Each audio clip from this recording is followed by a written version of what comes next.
in the crowd. There they go, locking in the characters and locking in as well. Here in losers semis, Doorstop and Grayson going to game 1 on Pokemon Stadium.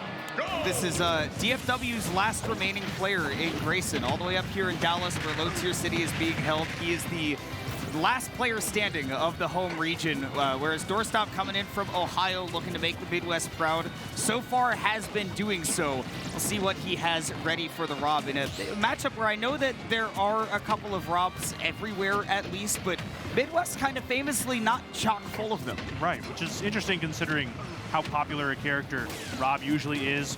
Really good option there from Doorstop. Not going for anything too crazy, and you definitely do not want to get caught out of your jump with that Rob laser. But we see some solid vertical pressure from Doorstop. The up airs connecting and landing.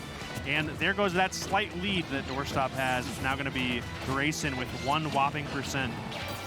Rob can definitely build up that damage. And like you said, I mean, just 1%.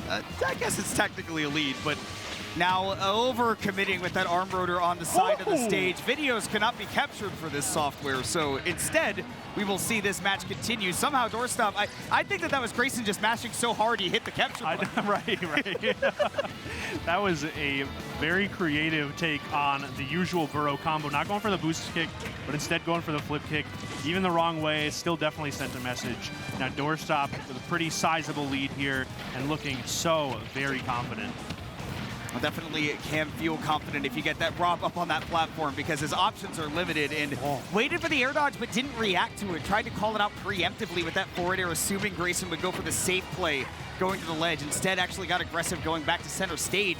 So now, you know, Doorstop doesn't necessarily get the stock to finish up as quick and easy as he thought he could. Right. Some really good defensive options, though. Kind of keep Doorstop in charge here. The weight on that get-up attack and the crawl is getting called out with the grab and perfectly timed under the platform as well.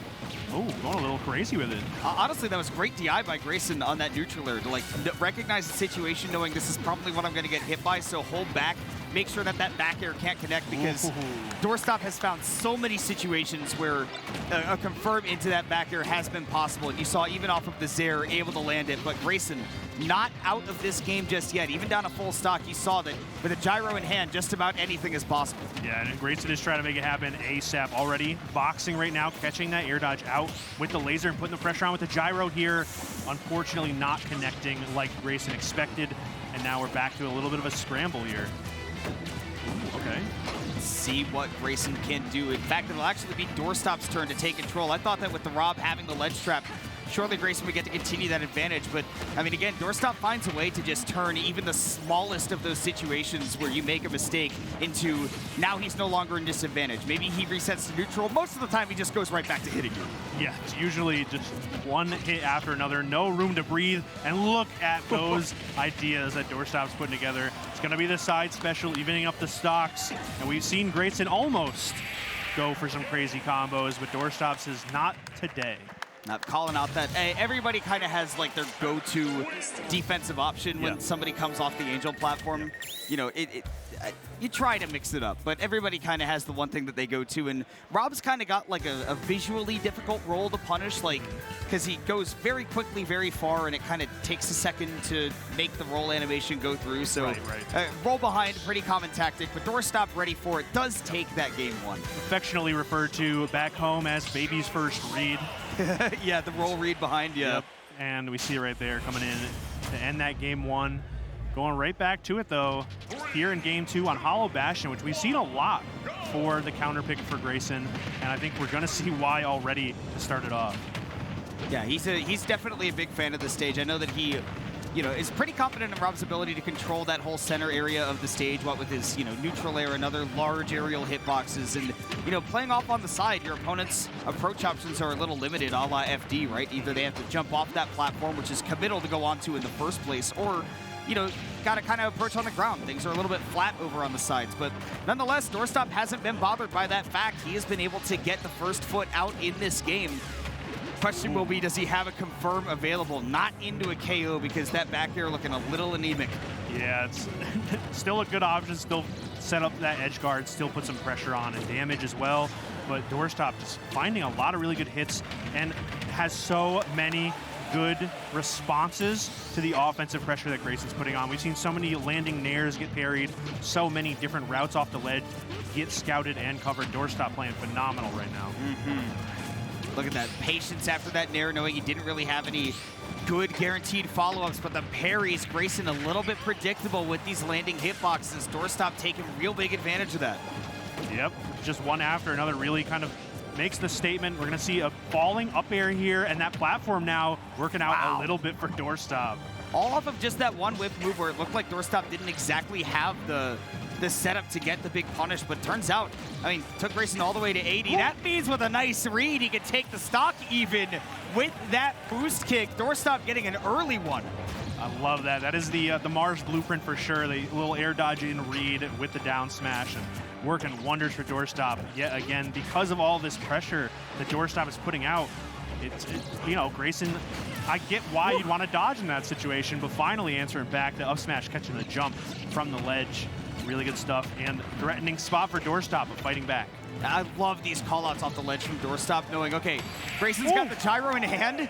Oh my goodness. I mean, so many times that Doorstop has called out that kind of exact situation where I know how you want to get your pressure started because you're holding that gyro, you're down a stock. I know that you want to get something done quickly, but because of that, your timing is going to be so predictable. The moment that you Z-drop that gyro, I know that I can fling off this ledge, hit you with a back air, hit you with a forward air, whatever it is, get my own combo started, and even in the corner right there with that back air, I mean, perfectly calling out timing above all else, and I think that that is the #1 way to beat Rob. Right. Any small gap that Doorstop did find, I think, has just been capitalized so well, and that's kind of the difference here. Going into small battlefield, which I appreciate, I understand why you would want to switch it up. That middle platform is a little, you know, treasonous almost, working out for Doorstop in one of those stocks. So switching up to the, you know, sort of PS2 layout can be advantageous. I think what it really speaks to is just the fact that Doorstop is so good at understanding habits and understanding how important it is to mix things up. And again, ZSS has so many tools to mix things up in terms of, you know, movement and how somebody might be able to try to lock you down. But, I mean, he's been so good at calling out Grayson for habits. He's been so good at mixing up ledge options, platform options, you name it. But right now, I can't be talking about Doorstop's habits, at least not if Grayson has anything to say about it, because he's actually calling some of them out to the tune of that first stock and may even get to continue this advantage as this game goes along. Yeah, these platforms already working out for Grayson. That tech chase led to that first stock, and already 40% here because of that scramble on the right-hand side too. The gyro coming in clutch as well, but this is a big opportunity for Doorstop. Until the footstool to jump out of disadvantage right there, good stuff from Grayson. And giving Grayson a great non-committal escape. I mean, giving him access to his double jump on that landing. And I think he needs all those resources when he can get them, because again, Doorstop has really been catching on to the timing and those moves where Grayson has been a little bit too predictable. So having all those resources available could be important, but right now it is back to being the Doorstop show, going deep off stage. But Grayson, this is a regrab scenario, so Doorstop not quite able to find the stock. Grayson can air dodge back, but not the second time. Out of fuel, Rob dies off the bottom. For the first time in who knows how long. Doorstop just cutting each individual path off of that decision tree. Really good stuff right there. And the regular get up tilt working out for Grayson, and what a reversal. So surprising. Oh, okay. Smart stuff from Doorstop. Going for a fairly brave tech out. Now this could be a big punish here with the grab to set up for the off-stage pressure. The nair not finding the mark, and the dodge somehow coming out before Grayson can punish. Wow, really aggressive defensive options from Grayson. I mean, you talked about it, dodges, like a lot of rolls in and, you know, jumps forward out of the corner that normally, right, I feel like Doorstop would be attuned to that, but Grayson finding some great moments to pull them out, getting himself, I mean, potentially this is looking like his game 3 right now. I think so, but this is a big opportunity for Doorstop to even it up. The boost kick. Wow. That felt early. I was going to say, that felt really early. There was some confidence that I was uncomfortable with. Doorstop hit one of those up airs and immediately said, I know that the boost kick is going to be enough here. Goes for it, evens it back up immediately, and now I'm a little less confident as a Grayson fan of how this game is going to go. Still looking pretty good, though, with the percent lead. Does have the percent lead, but again, we have seen how quickly that can change when Doorstop gets basically this exact situation. Grayson stuck near the ledge behind a platform, and he tried to escape the center stage there, but Doorstop really stuck to him, able to throw out a hitbox and keep Grayson in the disadvantage. But this is just back to a trading game, back and forth scraps, and that's one that Grayson will definitely be coming out on top of. Right, just straight hits though. That dodge in, punished yet again by Doorstop. Really good pressure here, stuck at the ledge. You have to watch out for so many different things right now. Okay, good stuff with the gyro. Going for a little bit too much, but no big punish. Yeah, I love the non-committal forward tilt there from Doorstop because you can't always be sure where that gyro is going to end up. Could hit you back into Grayson while you're charging up something bigger, and then you can get up smash for your troubles anyways. But Grayson right now, I mean, both of these players kind of at a next hit does it scenario. Right. A down smash could do it from ZSS, setting up into something. Down smash from Grayson, not going to be enough as it sends the other way, but one good reaction from him can do it. Up air, taking Doorstop off the stock, and Grayson keeping it alive for DFW. That was such a good adaptation because Doorstop, I was going to, at some point, if I had the opportunity, shout out, rarely using the flip kick. And it looked like Grayson kind of tried to scout it out a couple of times, wasn't finding the mark.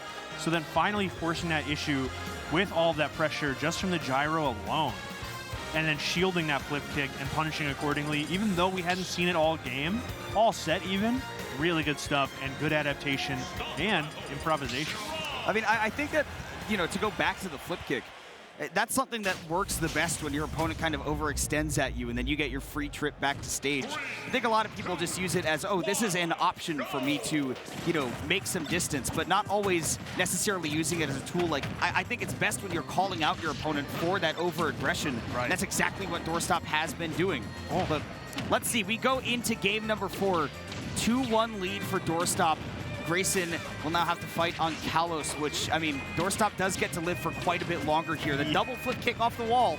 Yeah, you saw exactly why. It gets a little creative, and honestly, I get it because that is exactly what, you know, made it so difficult last game for Doorstop to take it, is the recovery was cut off. Now you have so many different options. The platforms are going to help out. The wall is going to help out.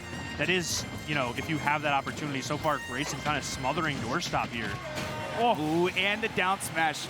Crowd goes booyah as Grayson's able to get the Aegis Reflector combo, bounce off the gyro into the down smash. And this is kind of what I was worried about with this stage pick, is that I think that Doorstop's idea is that, you know, a simple game plan has been working against Grayson. I've got a good download on his habits and all that. So if I keep a flat stage and he tries to approach me, I kind of know how to call him out. That's exactly what you're seeing right now. But that also means that Grayson can kind of do the same thing, but Doorstop, nuh-uh, stuffs that recovery with the flip kick, brings us to 2 stocks apiece. Yeah, a little hurt box extension there too from the up air from Grayson. Really good stuff from Doorstop to capitalize and see what I mean. All of these new options are coming out for Doorstop, making that recovery so much easier.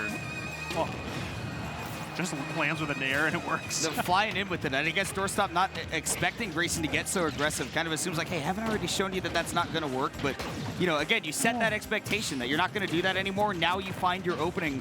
Grayson being a lot safer with these landing nairs as well, right? Making sure that he's drifting away from ZSS, especially when they're coming out of a juggle situation. Oh, that was so sick. So sick. Just taps the shield button, gets it up in time for the gyro, and a drag left boost kick. But hold on, Grayson hears the crowd, immediately responds. 1 stock apiece here in game 4. That's DFW just going back and forth with let's go Grayson. It's like 2 people going back and forth, but I'm sure you can hear them because they're loud. Grayson sent off stage though, Doorstop on the ledge trap where he has been oh so good this entire set, but too aggressive with the forwarder and tons of damage from Grayson. Again, on a light character like ZSS, we're not too close to that, or not too far from that stock being gone. Right, especially right there, that gyro throw was pretty treacherous. Doorstop looking to make it up right now though, trying to keep Grayson in the corner, but good route off of the platform. That neutral air hitbox coming in and paying dividends for Grayson to the gyro, holding down neutral so effortlessly. And Doorstop being very careful of landing anywhere near that gyro. This is last stock apiece, and if Doorstop's the one to take it, then this set is over, and here is another off-stage scenario.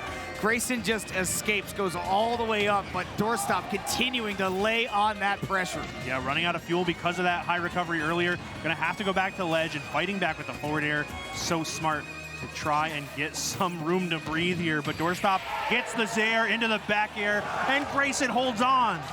barely hanging on, 134%. Straight hit from Grayson can do it. Same can be said for Doorstop to any of his more powerful aerials, but up here calling out the movement to the platform, and once again, Grayson clutching up. We go to game number 5. The crowd is loving it, despite what the size may be. We have some passionate fans here right behind us at the commentary desk, and they are so excited for that Game 5. The Let's Go Graysons are in full effect, and Doorstop, with the counter pick advantage again, still has to try and clutch out this Game 5. Well, we will see how he takes it here on small battlefield, which, if I'm not mistaken, Grayson also went here willingly. So just seems like an even sort of place for these two to duke it out. Doorstop doesn't want to take any risks, as he clearly didn't recognize that Grayson was ready to fight him on Kalos. So let's just go back somewhere where we're both comfortable, and I'll see if I can outplay you. Yeah, I think so far it's a fairly even game. Kind of seeing the vision here with the counter pick. Kind of stuck at the ledge right now. Doorstop fighting back, but then kind of retreating, which is actually really smart, mixing up that aggressive option. Maybe mixing in a little bit of defense, but not right now. It is a Doorstop show, the boost kick. No shot! I'm telling you. Check the disc, that might be smash forward. Doorstop just knows something we don't. Those boost kicks are just coming in a little bit earlier and definitely taking the stocks a little bit earlier than I would expect. I guess the idea behind it is that, you know, if you can drag them up to the top of that hitbox, right? It's the same as hitting them with the tip of it at that distance. But I'll just stop talking about anything technical. You just shut up and watch this game, as I will too, because it's Game 5 and Doorstop is running amok. To say the least, Doorstop breaking out all of the tricks that we've seen sprinkled throughout the set, and now just over seasoning. Unbelievable nair, almost connecting two, which may have led to the flip kick, and all of that pressure finally getting broken up by the up smash out of shield from Grayson. Fantastic stuff, but still not out of it yet. Oh. Grayson, I mean, if he had landed, you know, a solid hit with that gyro, been able to turn things around, he may have been able to take Doorstop all the way off the stage. But, I mean, if anybody's got the green light right now, it's Doorstop. If he wants to go off stage, get aggressive, find a way to end the game, then he is certainly the one who is allowed to do so right now. 126% and hardly touched on his own second stock. Right, that gyro, though, a really good way to get it started, but another gyro interaction into the boost kick for Doorstop. Wonderful pickup right there, and so much confidence behind those up specials from Doorstop throughout the set. So much, I think, was defined by the explosive moments from Doorstop, whether or not they happened, because in the games where he did take a stock, you know, sub 100%, those were the ones that he won, but anytime he didn't, it was really just down